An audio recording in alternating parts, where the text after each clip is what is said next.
मतलब कि long question के बारे में। तो लॉन्ग क्वेश्चन में आएगा, फर्स्ट क्वेश्चन है कि अलैंगिक जनन तथा लैंगिक जनन में अंतर स्पष्ट करें। तो लैंगिक जनन के द्वारा उत्पन्न हुए जीव जंतु अपने जनक के समान होते हैं। संतति तथा जनक में कोई भिन्नता नहीं पाए जाते, मतलब कि अपने जनक से समरूप होते हैं। अलैंगिक जनन में सिर्फ एक ही लिंग भाग लेता है, अर्थात अलैंगिक जनन कहलाता है। जबकि लैंगिक जनन में जो होता है भिन्न लिंग भाग लेता है, मतलब कि 2 लिंग भाग लेते हैं, जिसके द्वारा अर्थात भिन्न डीएनए मिलकर एक नया डीएनए का निर्माण करते हैं, जिसके द्वारा उत्पन्न जीव जंतु अपने जनक के से भिन्न होते हैं। इसी तरह से हम लैंगिक जनन और अलैंगिक जनन में अंतर स्पष्ट कर सकते हैं। अब आ जाते हैं, दूसरा क्वेश्चन है कि फूलों में निषेचन पक्ष घटनाओं का विवरण दीजिए। तो ये फूलों में निषेचन पक्ष घटनाओं का विवरण, मतलब कि निषेचन की पहचान कौन कौन सी घटनाएं घटती है उसके बारे में बोल रहे हैं। तो इसमें बोलना है कि जब कोई बीजांड से बीज तथा अंडाशय से फल का निर्माण होता है और निषेचन के पश्चात वह फल भित्ति और पुंकेसर वगैरह जो होते हैं वैसे वो कर गिर जाते हैं और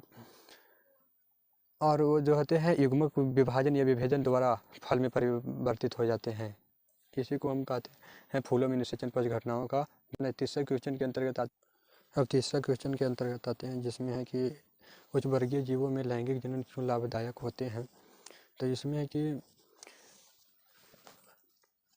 वह जीव जो लैंगिक जनन के द्वारा उत्पन्न होते हैं वह जो होते हैं उसमें लैंगिक जनन अलैंगिक जनन की तुलना में बहुत विस्तृत धीमी प्रक्रिया है, जिसमें बहुत संसाधनों या कार्यों की आवश्यकता पड़ती है।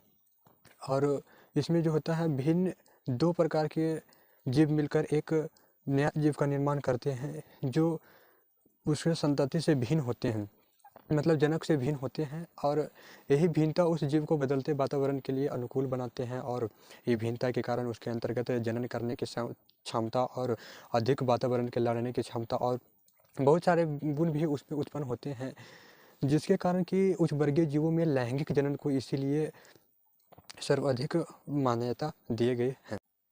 अब हम लोग चौथा क्वेश्चन के अंतर्गत देखते हैं। तो चौथा क्वेश्चन में बोला जाता है कि जीवों में निषेचन किस प्रकार होते हैं। तो साधारणतः अधिकांश जीवों में लैंगिक जनन की प्रक्रिया होते हैं, जो एक निश्चित अवधि आने पर प्रारंभ होते हैं, जिसमें कि उसका जो होते हैं वे सबसे फर्स्ट में जो होता है उसका शारीरिक बदलाव होते हैं और जनन क्रिया प्रारंभ होती है। सर्वप्रथम नर में शुक्राणुओं के निर्माण और उसका परिपक्वन होता है। ठीक इसी प्रकार मादा में भी होता है, यह प्रक्रिया चलता है। और ठीक 12वें दिन एक मादा से एक अंडा रिलीज होते हैं। वे जो होते हैं वे अंडाशय से रिलीज होकर वो फैलोपियन नलिका के द्वारा वह फैलोपियन नलिका में पहुंचते हैं। और जब वहां पर पहुंच जाते हैं फैलोपियन नलिका में, उसके बाद तब नर जो होते हैं वे मादा के योनि में शुक्राणु को अपना छोड़ देते हैं और वो दोनों संलयन करते हैं। और संलयन करने के बाद वहाँ फैलोपियन नलिका में जो होते हैं वो अथी होते हैं पूरा अच्छे तरीक़ा से। और जब नर दोनों संलयन कर लेते हैं उसके पश्चात अब दोनों में निषेचन हो जाते हैं। इसी को हम लोग जीवों में निषेचन कहते हैं। तो आशा करते हैं दोस्त समझ में आया होगा।